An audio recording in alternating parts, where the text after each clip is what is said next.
नमस्कार, मैं M K Jha, history lecturer Jharkhand. एक बार फिर से आप सभी का अपने इस digital platform digital classroom by M K Jha में स्वागत करता हूं। जैसा कि आप थंबनेल में देख चुके हैं, आज हम लोग एक बहुत ही महत्वपूर्ण टॉपिक को डिस्कस करने वाले हैं और यह टॉपिक है पल्लव वास्तुकला से संबंधित। पल्लव वास्तुकला अर्थात द्रविड़ वास्तुकला का आधार। यह वास्तुकला इसलिए महत्वपूर्ण हो जाती है क्योंकि इसी ने द्रविड़ वास्तुकला की शुरुआत की, या यूं कह सकते हो द्रविड़ वास्तुकला का नींव इसी वास्तुकला के माध्यम से रखा गया। इस वास्तुकला के अंतर्गत बहुत सारे अलग अलग पहलू हैं जिसे आज हम लोग इस वीडियो के अंतर्गत जानने और समझने का प्रयास करेंगे। जैसा कि आपको पता है कि पल्लव वास्तुकला की शुरुआत एक साधारण कंदरा वास्तुकला या मंडप वास्तुकला से शुरू होकर के विहंगम मंदिर तक जाता है। तो आप इसको समझ सकते हो कि किस तरह से चरणबद्ध तरीके से इस वास्तुकला का विकास हुआ होगा। अलग अलग शासकों ने जो पल्लव वंश से संबंधित थे, उन्होंने इसे संजोया और आगे बढ़ाया। तो आज हम लोग बेसिकली इसी को जानने और समझने का प्रयास करेंगे। अपने आप में बहुत ही महत्वपूर्ण रहने वाला है यह टॉपिक।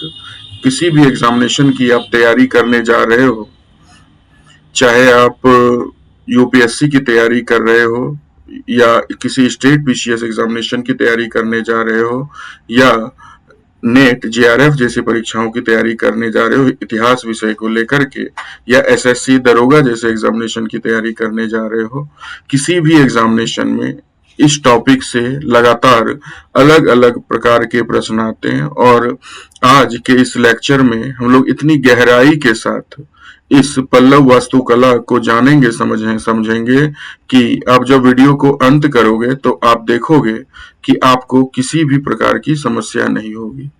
इस वीडियो के अंतर्गत हम लोग जानेंगे, समझने का प्रयास करेंगे कि पल्लव वास्तुकला की शुरुआत आखिर किस प्रकार से हुई, मंडप वास्तुकला क्या है और इस मंडप वास्तुकला की क्या विशेषताएं हैं।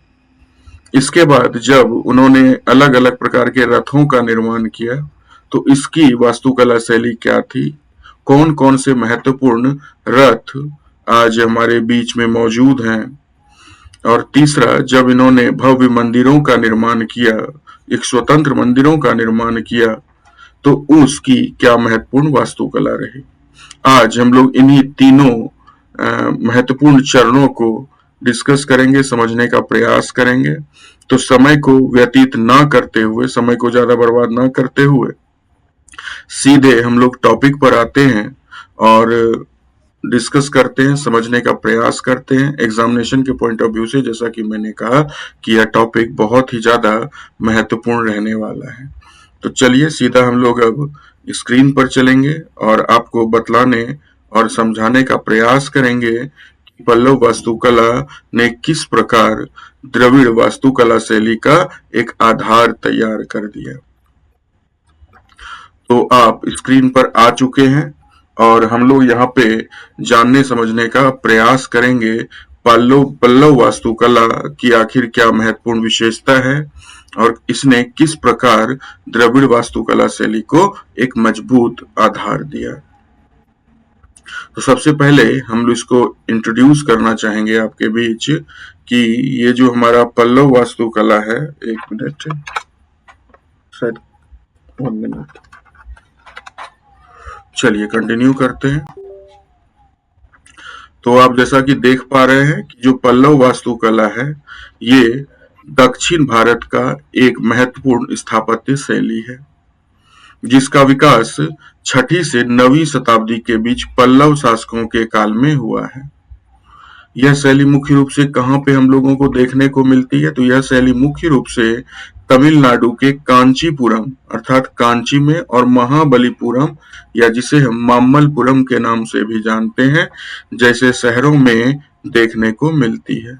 पल्लव वास्तुकला ने द्रविड़ शैली की नींव रखी इसके बाद चोल, पांड्य और विजयनगर साम्राज्य की कला को इसने पूरी तरह से बदल दिया या उसे प्रभावित किया, आप ऐसा कह सकते हो।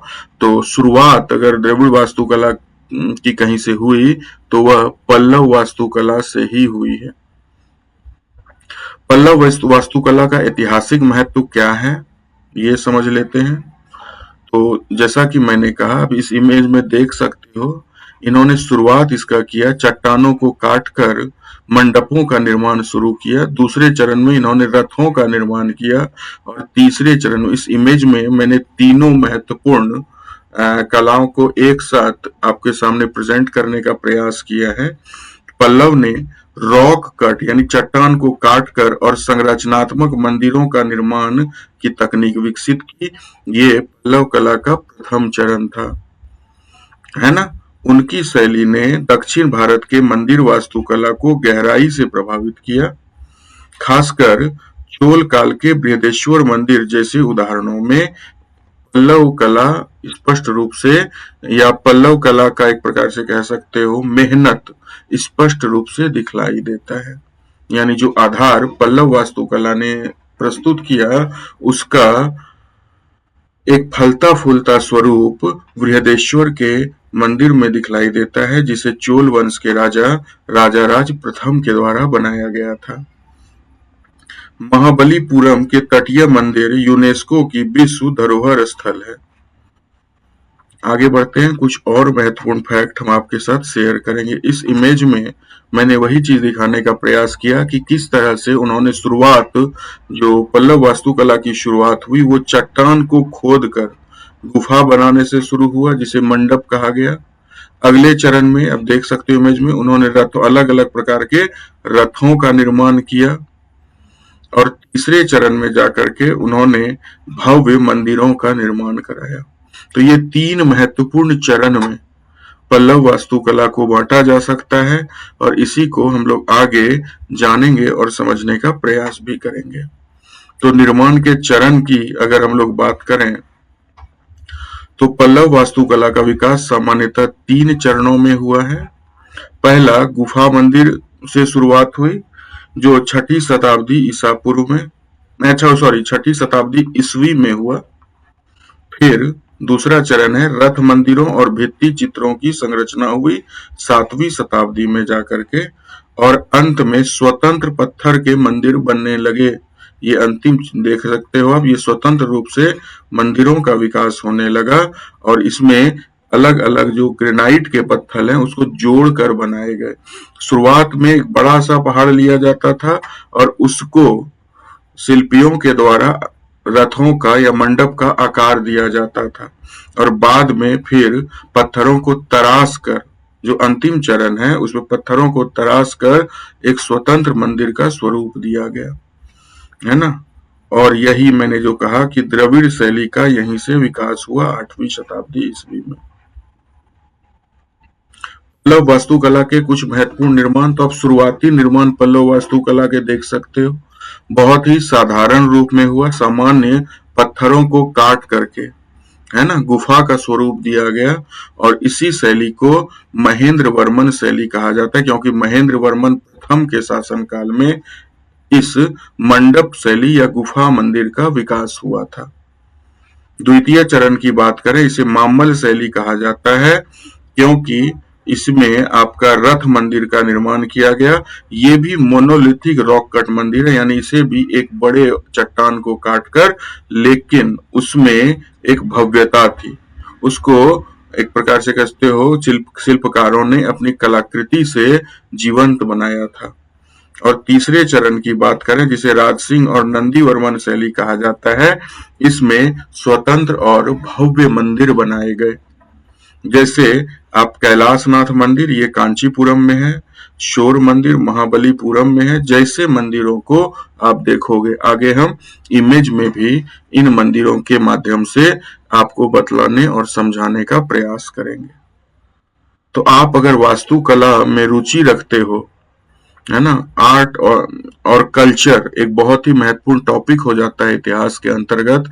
अगर आप इसमें रुचि रखते हो तो आप आज इस वीडियो को पूरा देखने के बाद इस पल्लव पल्लव वास्तुकला को बिल्कुल अच्छी तरह से समझ पाओगे, जान पाओगे। तो सबसे पहले हम बात करेंगे इन मंडपों की। मंडप या गुफा मंदिर, जिसे महेंद्र वर्मन प्रथम शैली कहा जाता है। इसकी विशेषताएं क्या हैं? तो समय मंदिर लकड़ी के बजाय पत्थर से बनाए जाने लगे। यानी ये जो मंदिर है, ये लकड़ी से, अब शुरुआत में तो मंदिर लकड़ी इत्यादि से बनाए जाते थे, लेकिन उस चरण को पीछे छोड़ा और यहाँ पे पत्थरों से बनाया जाने लगा।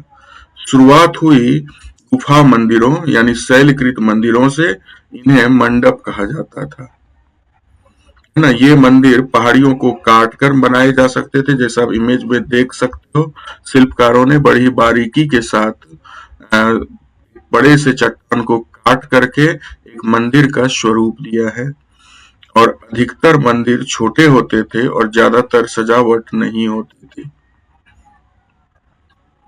ना, प्रमुख अगर मंडपों की बात कर लें, जो पल्लवकालीन प्रमुख मंडप हैं वो कौन कौन से हैं, एग्जामिनेशन के पॉइंट ऑफ व्यू से ये महत्वपूर्ण हो जाता है कि ये कहाँ पर है और इसका निर्माण किसके द्वारा कराया गया है।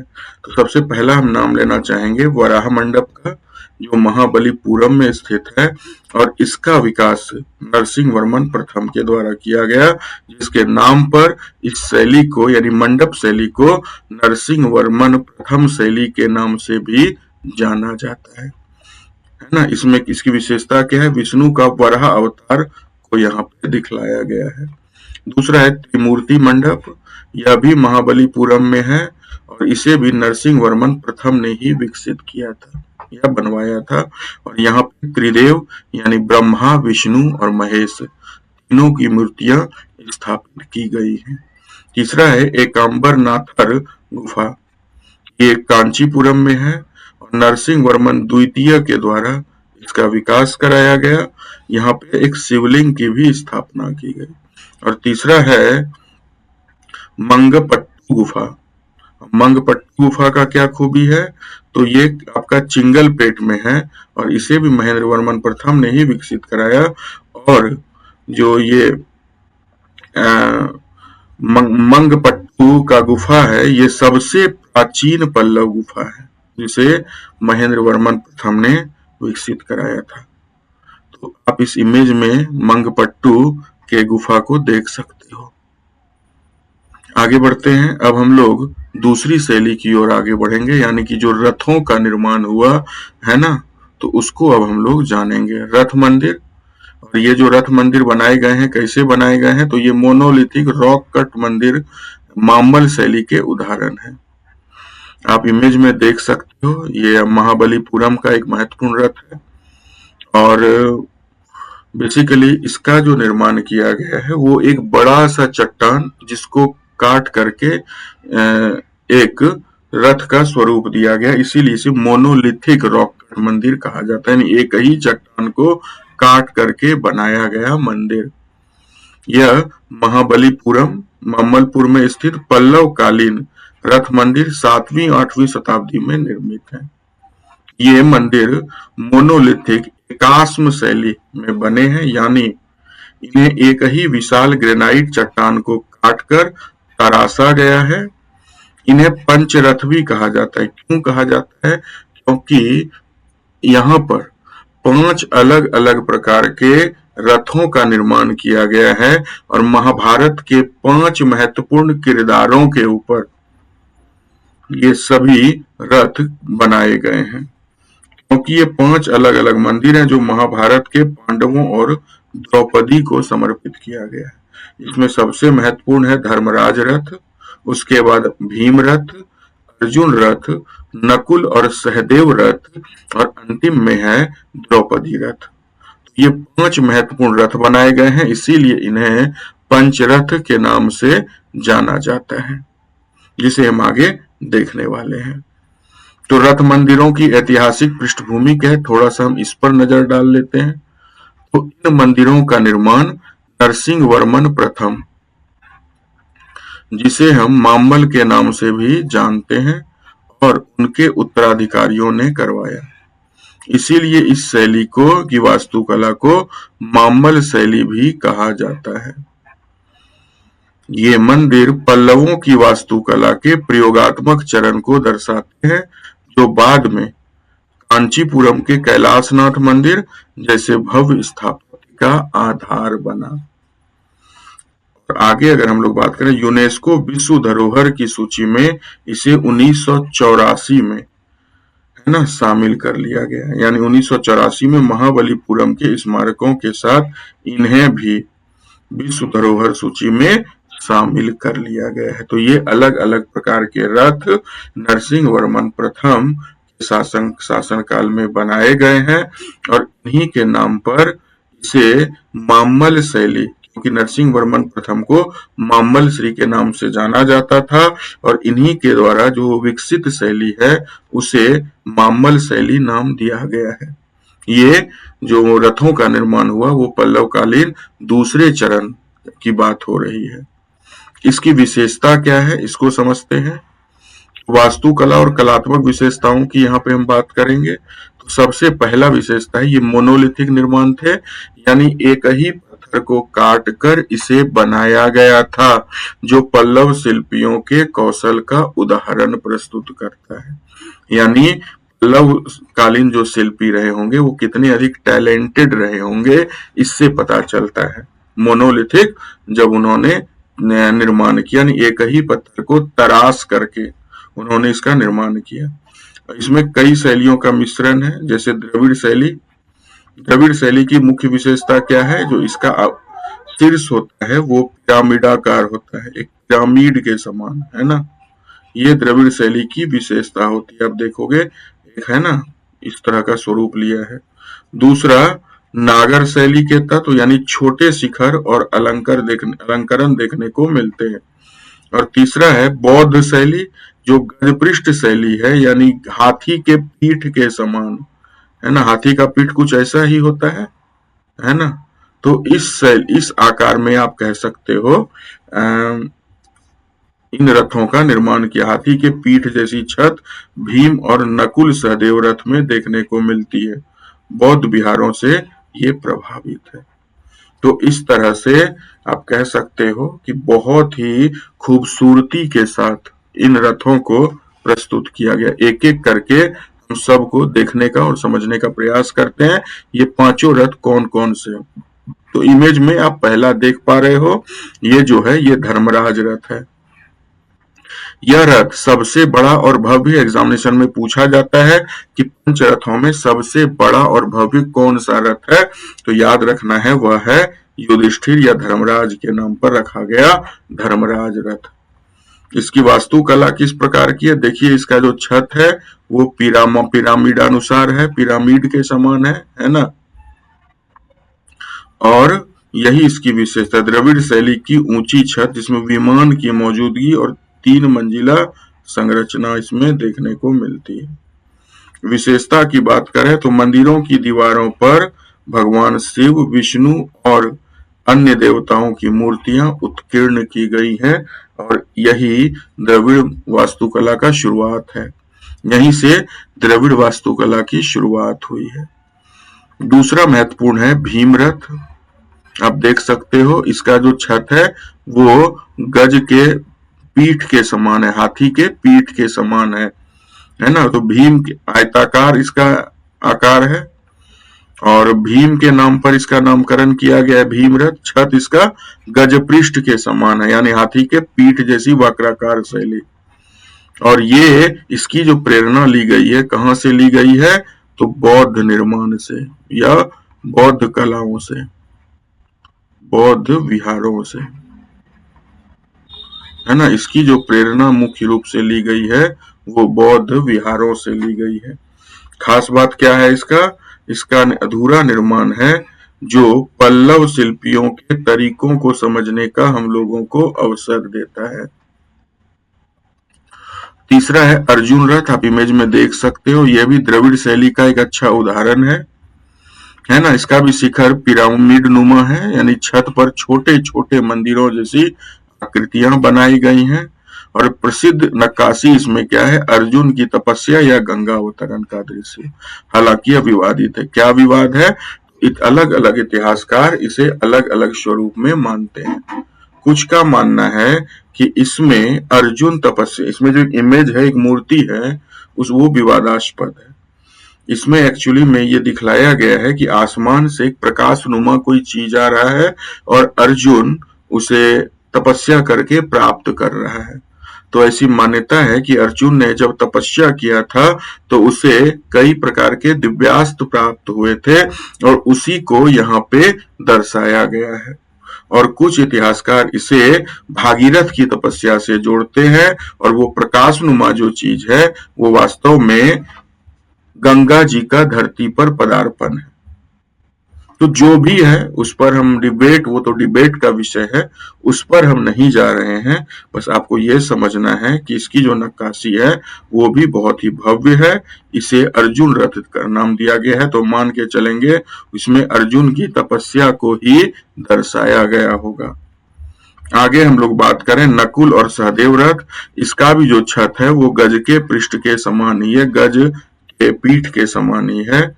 सबसे छोटा रथ है ये, नकुल और सहदेव के नाम पर रखा गया है। जैसे वो दोनों भाई सबसे छोटे थे, उसी तरह यह रथ भी सबसे छोटा बनाया गया है। इसकी शैली बौद्ध विहारों से प्रभावित गज पृष्ठ छत है। और विशेष में क्या है तो मंदिर के पास एक विशाल पत्थर का हाथी बना हुआ है। तो ये नकुल और सहदेव रथ की एक महत्वपूर्ण विशेषता है ना, कि मंदिर के नजदीक एक विशाल पत्थर का हाथी भी बना हुआ है। और द्रौपदी रथ का बात करें तो इसका ये सबसे सरल डिजाइन है, सबसे सामान्य, आप इमेज में देख सकते हो, है ना। द्रौपदी के नाम पर इसका नामकरण किया गया। आकार कैसा है तो एक झोपड़ी के जैसा गुंबदाकार छत है इसमें। समर्पण की बात करें तो इसमें एक दुर्गा मूर्ति के साथ द्रौपदी को दिखलाया गया है जो शक्ति की पूजा को दर्शाता है, यानी कि शक्ति की पूजा का आरंभ पल्लव काल में वहां हो चुका होगा। इसी को यहाँ पे दर्शाने का प्रयास किया गया है। तो ये 5 महत्वपूर्ण रथ है और इनका विकास,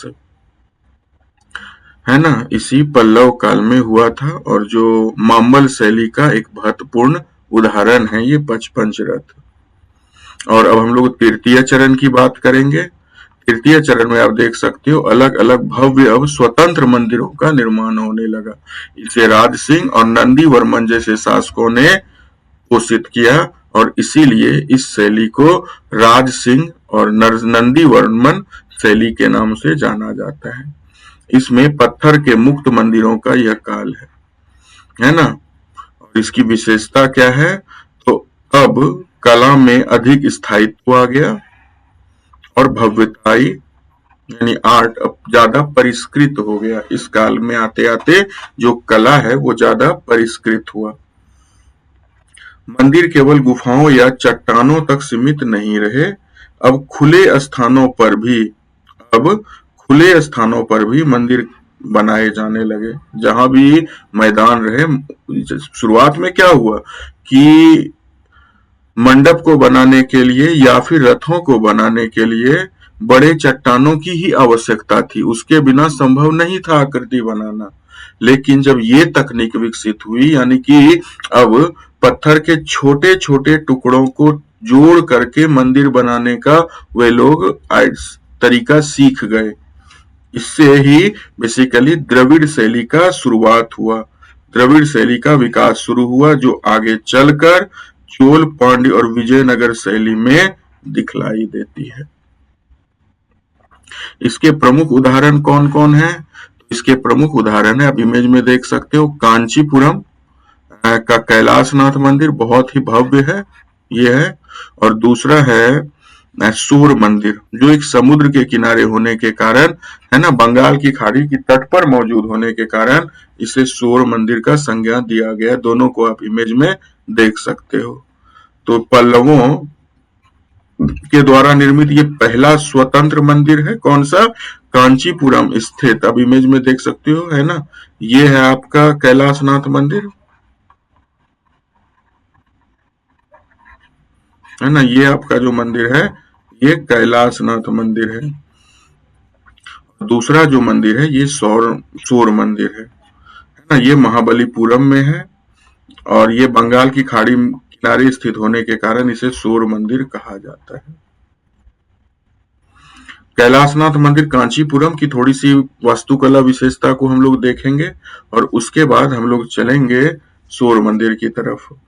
तो कैलाशनाथ मंदिर तमिलनाडु के कांचीपुरम में स्थित एक प्राचीन शिव मंदिर है जो पल्लव वास्तुकला का सबसे पुराना और महत्वपूर्ण उदाहरण माना जाता है। इसे 8वीं शताब्दी लगभग 685 से 705 ईस्वी में पल्लव राजा नरसिंह वर्मन द्वितीय, जिसे राज सिंह भी कहा जाता है, और इनके नाम पर ही ये जो स्वतंत्र मंदिरों की शैली है इसे राज सिंह शैली भी कहा जाता है। और इसके उत्तराधिकारी हुए नंदी वर्मन, उन्होंने भी इसी परंपरा को आगे बढ़ाया।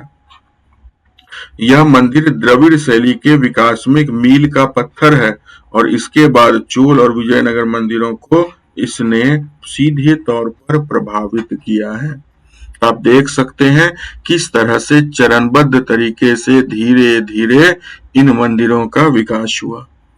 कैलाशनाथ मंदिर की वास्तुकला कैसी है आप इमेज में देख सकते हैं। यह मंदिर संरचनात्मक पत्थरों से बना है, यानी यह रॉक कट नहीं है, चट्टान को काट करके नहीं, बल्कि छोटे छोटे ब्लॉक लेकर के, पत्थरों के छोटे छोटे ब्लॉक लेकर के उन्हें आपस में जोड़ करके इन मंदिरों का निर्माण किया गया है, जो पल्लव काल में एक नवाचार था, एक इनोवेशन था। मुख्य गर्भगृह यानी शिवलिंग के ऊपर पिरामिड आकार का विमान या शिखर है। ये एक शिव मंदिर है और इसके ऊपर आप देख सकते हो पिरामिडानुसार एक शिखर बनाया गया है जो द्रविड़ शैली की पहचान है। मंदिर में आप देख सकते हो छोटे छोटे, है ना, 58 छोटे मंदिर हैं जो शिव के विभिन्न रूपों को प्रदर्शित करते हैं।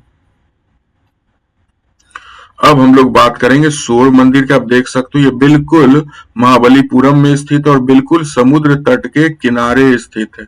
सूर्य मंदिर भारत के तमिलनाडु राज्य में महाबलीपुरम अर्थात मामल्लपुर में स्थित प्रसिद्ध पल्लवकालीन मंदिर है। यह यूनेस्को की विश्व धरोहर स्थल का हिस्सा है और पल्लव वास्तुकला का एक उत्कृष्ट उदाहरण माना जाता है। इसे 7वीं और 8वीं शताब्दी के बीच पल्लव राजा नरसिंह वर्मन द्वितीय या राज सिंह ने बनवाया, है ना, इसलिए इसे नरसिंह वर्मन द्वितीय या राज सिंह शैली भी कहा जाता है। तो आप देख सकते हो किस तरह से इन मंदिरों का विकास हुआ है। स्थान और नाम इसका कैसे पड़ा, तो नामकरण तो मैंने शुरुआत में ही बताया, समुद्र के किनारे चूंकि यह बना हुआ है इसीलिए शोर टेम्पल या तटीय मंदिर कहा जाता है। कहाँ पे स्थित है, बंगाल की खाड़ी में तमिलनाडु के महाबलीपुरम शहर में। यह पल्लवों द्वारा निर्मित पहला संरचनात्मक ग्रेनाइट मंदिर है। एक ही पत्थर से नौ काटकर पत्थरों से को जोड़कर बनाया गया है ना।